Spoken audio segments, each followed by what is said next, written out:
Vamos a resolver este problema correspondiente a ángulos asociados a la circunferencia. Me dan un gráfico y me piden calcular el valor de x. Lo primero que tengo que hacer antes de resolver un problemita, cualquier problema que tengamos concerniente a geometría, tengo que observar bien la figura y determinar qué datos me están dando en el gráfico. Si pueden observar, dentro del gráfico tengo dos figuras geométricas.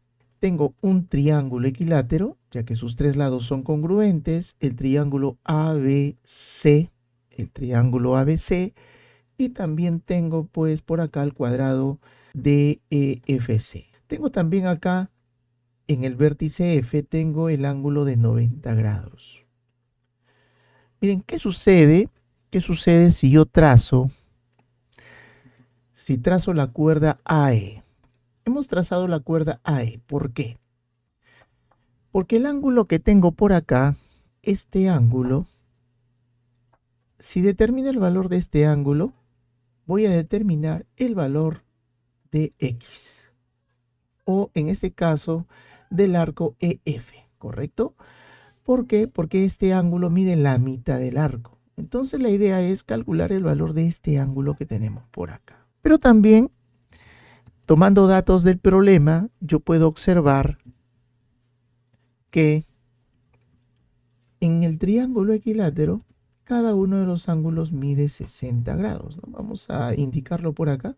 Tomando como referencia, nuevamente mencionando este ángulo F, que mide 90, ¿no? Recuerda que cuando tú tienes un ángulo inscrito que mide 90, al unir en este caso los puntos extremos de este ángulo, te va a determinar el diámetro de la circunferencia, ¿no? Por esta propiedad. Vamos a recordar la propiedad del arco capaz.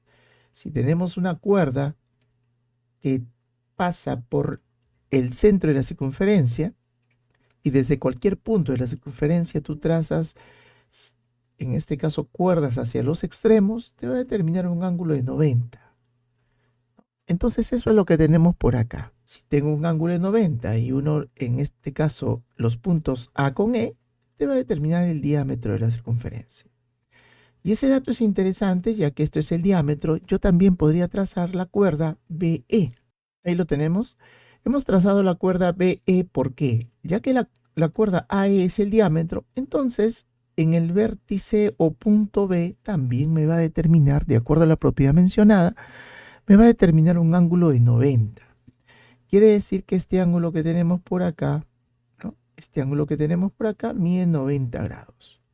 Por lo tanto, el ángulo que tenemos aquí, este ángulo que tenemos por acá, debe de medir necesariamente 30 grados. De puntito C, este ángulo mide 30. Mide 30, ¿no? Para completar los 90. También puedo observar, ahora sí, vamos a hacer uso de la propiedad del cuadrilátero cóncavo. Miren, observamos aquí en esta figura. Aquí tenemos nosotros un cuadrilátero cóncavo. En ese cuadrilátero cóncavo, recuerda que el ángulo que tenemos por acá es igual a la suma de los ángulos interiores agudos. Recordando esta propiedad, el ángulo X es igual a la suma de los ángulos interiores agudos, alfa más beta más teta. Entonces, si nosotros aplicamos eso, podríamos decir que la suma del ángulo B que está por aquí, el ángulo 30 más este debe darme 90. Por lo tanto, necesariamente este ángulo que tenemos por acá debe ser de 30 grados. Ahora, de acuerdo a lo que nosotros hemos determinado, ¿qué más podemos concluir? Podemos concluir lo siguiente, ¿no? Si nosotros trazamos, por ejemplo, la cuerda, si trazamos el segmento S, me determina un triángulo isósceles. ¿Por qué? Podemos mencionar que el triángulo BCE es isósceles. Porque este ángulo que tenemos por acá, hemos trazado en este caso la diagonal del cuadrado DEFC, este ángulo debe ser 45. Este ángulo también debe ser 45. Por lo tanto, necesariamente el triángulo BCE es isósceles por lo cual el segmento BE también es congruente con el segmento BC. Es congruente. Y si es congruente, entonces también el triángulo ABE es isósceles. Es isósceles quiere decir entonces que el ángulo, ¿no?, este ángulo que tenemos por acá, es congruente con todo este ángulo que tengo por acá. Y como este ángulo B mide 90, entonces estos ángulos deben de medir 45 cada uno. Entonces, por lo tanto, ¿cuánto es la medida del ángulo EAF? EAF.